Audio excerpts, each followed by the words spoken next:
कि अगर आप एसएससी सीजीएल 2025 की प्रिपरेशन कर रहे हैं और इस बार एग्ज़ाम में अपीयर होने वाले हैं तो यकीन मानिए ये जो 5 से 6 मिनट की वीडियो होगी बहुत ही ज़्यादा इंपॉर्टेंट वीडियो आपके लिए होने वाली है, क्योंकि आज मैं 2 से 3 टॉपिक पर ऐसे बात करूंगा, आपसे ऐसी चीज़ें डिस्कस करूंगा जो वाकई डायरेक्ट आपके एग्जामिनेशन पे इम्पैक्ट करेगी। मतलब जब आप एग्जामिनेशन सेंटर पर बैठेंगे, जब हॉल में बैठेंगे तो आपको रियलाइज़ होगा कि हाँ ये सारी चीज़ें मुझे पहले अप्लाई करनी थी। तो आपने बिल्कुल सही वीडियो पर क्लिक किया है।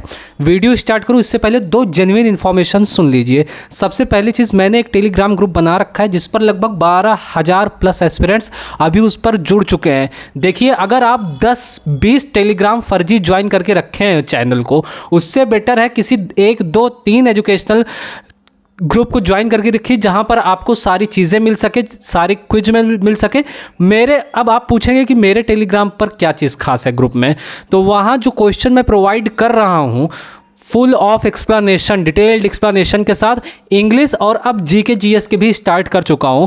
अभी तक फ्री ऑफ कॉस्ट मैंने इतने क्वेश्चन टेलीग्राम पर पोस्ट करे हैं ना कि अगर आप एग्जाम तक भी अटैम्प्ट करेंगे तो आप पूरा नहीं अटैम्प्ट कर सकते, ये मेरी गारंटी है। लिंक डिस्क्रिप्शन में है, एक बार ज़रूर चेक करिएगा। तो ये बहुत ही ज़्यादा इंपॉर्टेंट है। इसके बाद मैं बात करता हूँ अब कि क्या चीज़ें ऐसी है जो मैं आपसे डिस्कस करना चाहता हूं। सबसे पहली चीज़, आप बहुत ज़्यादा कंफ्यूज होंगे कि आपका एग्जामिनेशन कब से स्टार्ट होगा, कब से हो सकता है, या सारी चीज़ें जो सुप्रीम कोर्ट में पीआईएल फाइल की गई है और जो अभी लेटर लिखा जा रहा है, ये सब क्या चल रहा है और एग्ज़ाम कब से हो सकता है, आपके साथ बहुत ज़्यादा कन्फ्यूज़न है।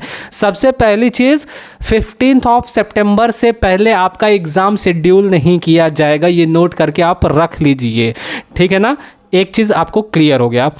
अब उसके बाद बात करता हूँ, ये जो पीआईएल अभिनय शर्मा सर ने फाइल की थी 26 अगस्त को फाइल की थी, जिसकी ना लिस्टिंग हो पाई प्लस एक्सेप्ट भी नहीं हुआ। उसमें कुछ रिफॉर्म की ज़रूरत थी, इस वजह से उसको वापस कर दिया गया और कहा गया कि इसमें जो नेसेसरी डॉक्यूमेंट है उसको अटैच किया जाए और जो इसका फॉर्मेट है एक बेहतरीन फॉर्मेट इसको बनाकर फिर इसको जो है सबमिट किया जाए, तब जाकर। अभी कोई अपडेट नहीं है, पीआईएल अभी लिस्टिंग नहीं हो पाई है। तो इसके रिगार्डिंग मैं यही कहूँगा, देखिए देर पे देर होती जा रही है और एसएससी चाह रहा है किसी भी तरीके से ये सारी लेट लपेट चीज़ें ऐसे चलती रहें और मैं फाइनली एग्जाम सीजीएल का कंडक्ट करवा दूँ, क्योंकि अब वो बिल्कुल भी मूड में नहीं है कि वो पोस्टपोन करेगा, ऑलरेडी बहुत ज़्यादा पोस्टपोन हो चुका है, ठीक है ना। ये दूसरा पॉइंट आपका आई होप क्लियर हो गया होगा। तीसरा सबसे इंपॉर्टेंट, जो आभास सैनी सर ने कहा था कि आपको 3 अथॉरिटी के नाम लेटर लिखना है, आई होप आपने स्पीड पोस्ट तब तक कर भी दिया होगा। प्रेसिडेंट ऑफ इंडिया के नाम, supreme court of India plus PMO means prime minister of India, यहाँ सारे आपने स्पीड पोस्ट कर दिया होगा, आपको फॉर्मेट भी पता चल गया होगा। तो मान कर चलिए 99% चांस है आपका एग्ज़ाम उसी डेट पर होगा, 15 सितंबर से पहले पोस्टपोन नहीं होगा। बाकी अगर हो जाता है तो हम लोग के लिए बहुत ही ज़्यादा खुशी और बहुत ही ज़्यादा अच्छाई की बात है। अब बात करते हैं कि क्या सारी चीज़ें आप क्या पढ़ रहे हैं और उसको किस तरीके से आपको डील करना चाहिए।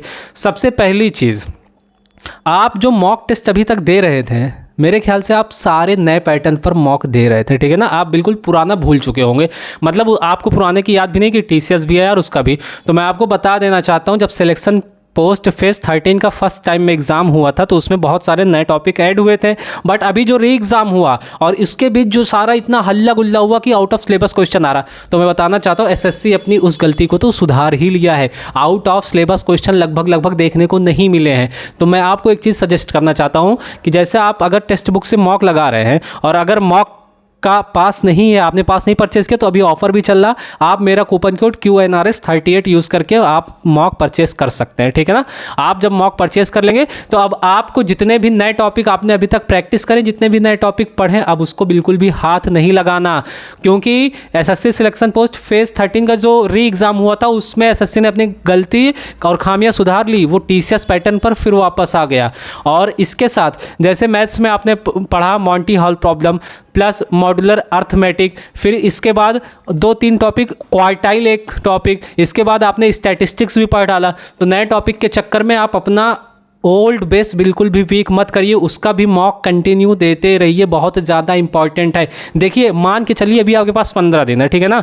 सपोज दैट अभी आपके पास 15 डेज है, इन 15 दिन में डेली आपको मॉक देना है।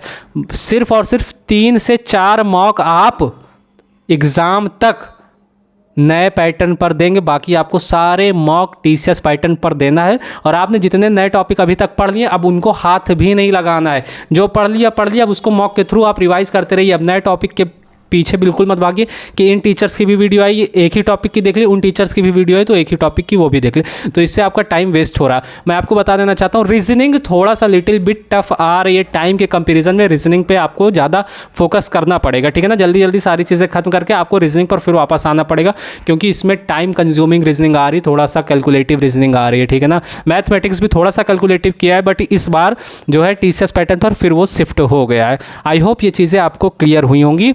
और भाई अगर ये वीडियो आपके लिए हेल्पफुल रही हो तो एक लाइक ज़रूर करिएगा और साथ में अपने दोस्तों के साथ इसको शेयर करिएगा। और आपका क्या सजेशन, क्या रिव्यू है, आप कमेंट बॉक्स में लिख सकते हैं, और क्या प्रॉब्लम आपको आ रही प्रेजेंट टाइम में।